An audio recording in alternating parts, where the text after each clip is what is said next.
This week, I'm doing an interview with an experienced paranormal investigator named Ian Russell. We talk about the most haunted building ever that got him into ghosts and how it's like living with the dead.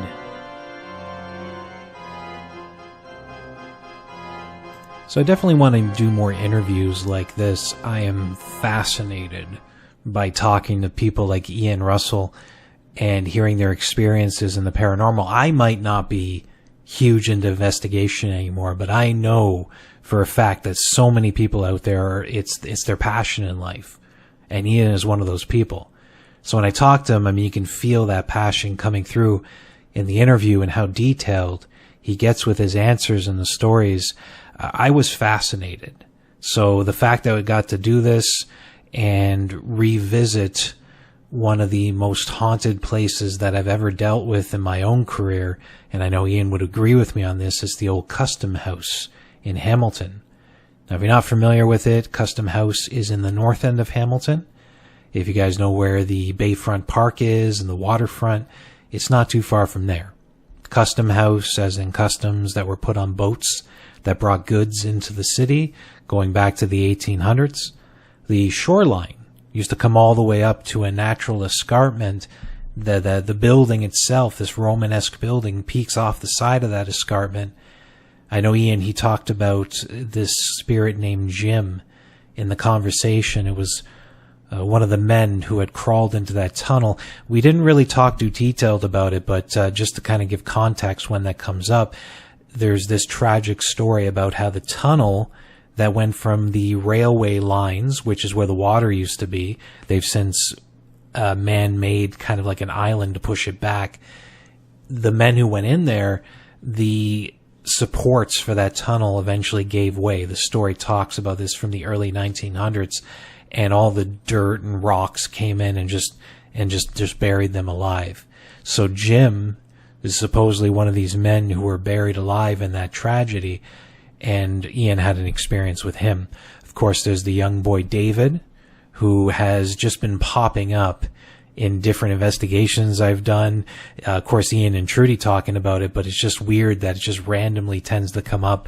I know with Castle Kilbride, I'll be there soon, that there's a child spirit named Laura Louise there, and I know there's similarities between her spirit and Kilbride and David at the Custom House. So Ian will give some more details about that. And of course, we did recent ghost hunts with Lauren Holder. If you're interested, you just look up her name. You'll find her ghost hunts that she offers throughout the year. But we were at the Niagara-on-the-Lake Courthouse. So we get a little bit into that. As a teaser, next week I will talk about my own personal Ouija board related experience inside that building. A building that I've known for many years, done tours through the town, and I've talked about it from the outside for going on 20 years now. So the fact that I got to go inside and be part of investigations in there, just so exciting. But I'll talk more about that next week. But for this week, paranormal investigation is what it's all about. And who better than an experienced fellow like Ian Russell, 10 years in the business with his partner Trudy, starting with the Custom House, but doing so much more since then. I give you my interview with Ian Russell. Okay, here we are with Ian Russell, investigator I've known for years now. Ian, how many years has it been since you've been coming out to the ghost walks and hunts? It has been 10 years for me now.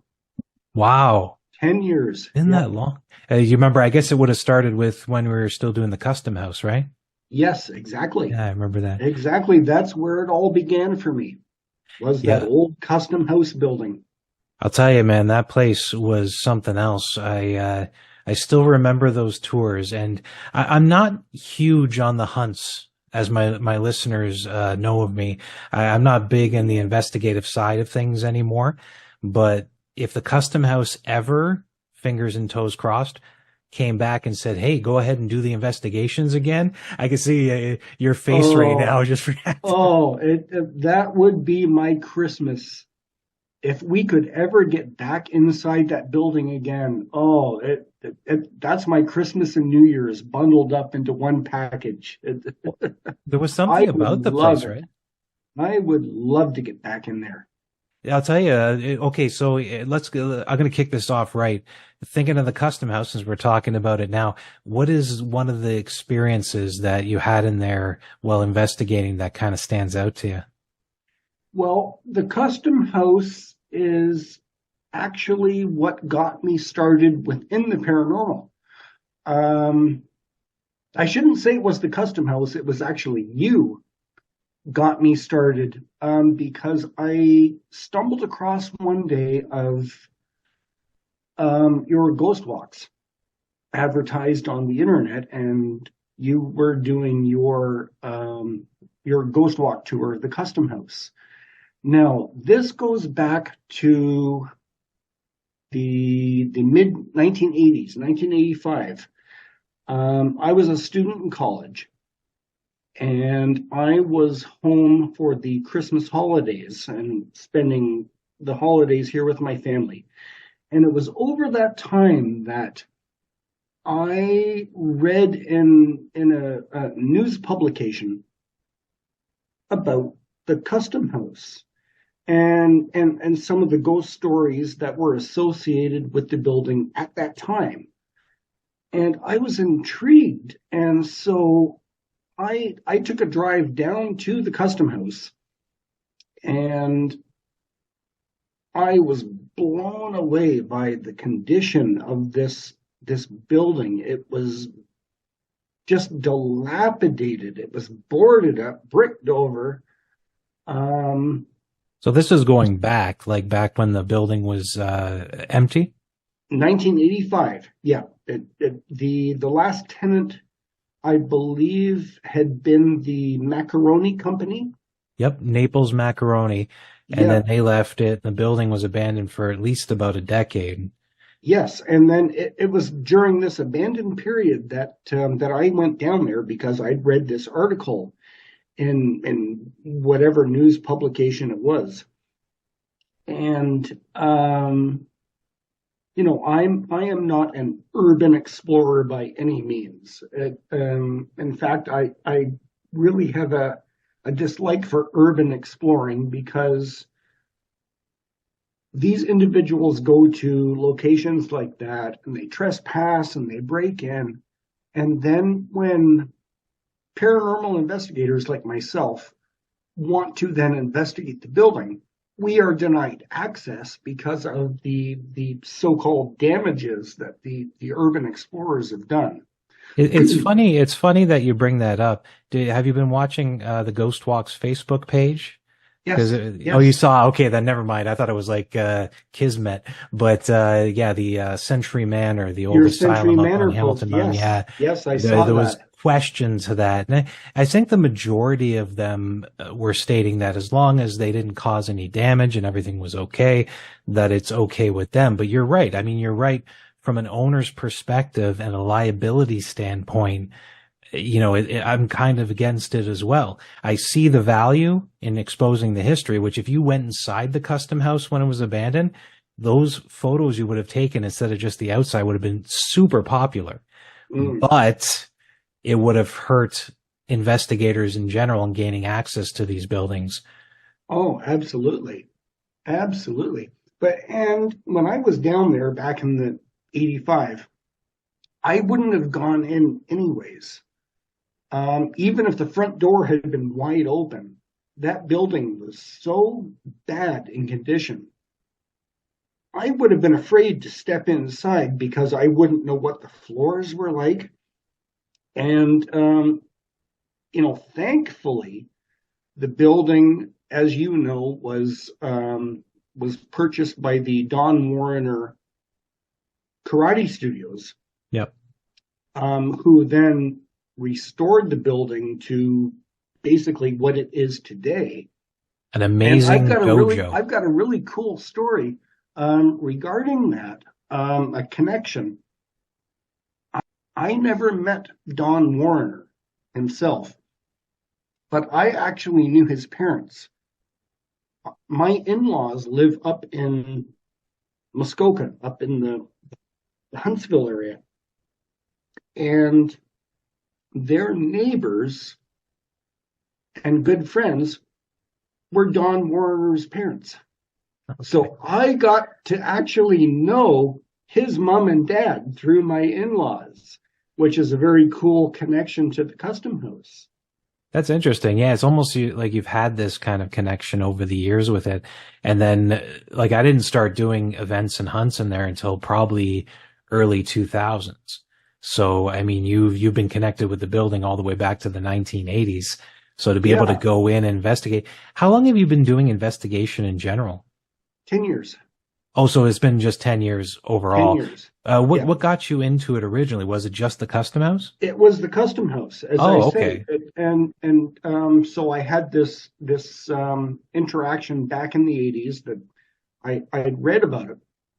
And so the years went on. And then 10 years ago, I stumbled across the ghost walks. And I had seen on the internet that you were doing a ghost walk. Not just ghost, but it was a ghost walk of the Custom House. And that's what caught my attention. And so I said to Trudy, my partner, I said, I told her of this fascination I've got with this gosh darn building here in Hamilton and the ghost stories. And I said, hey, we've got to go and we've got to take this ghost walk tour. And so we signed up and we did the ghost walk.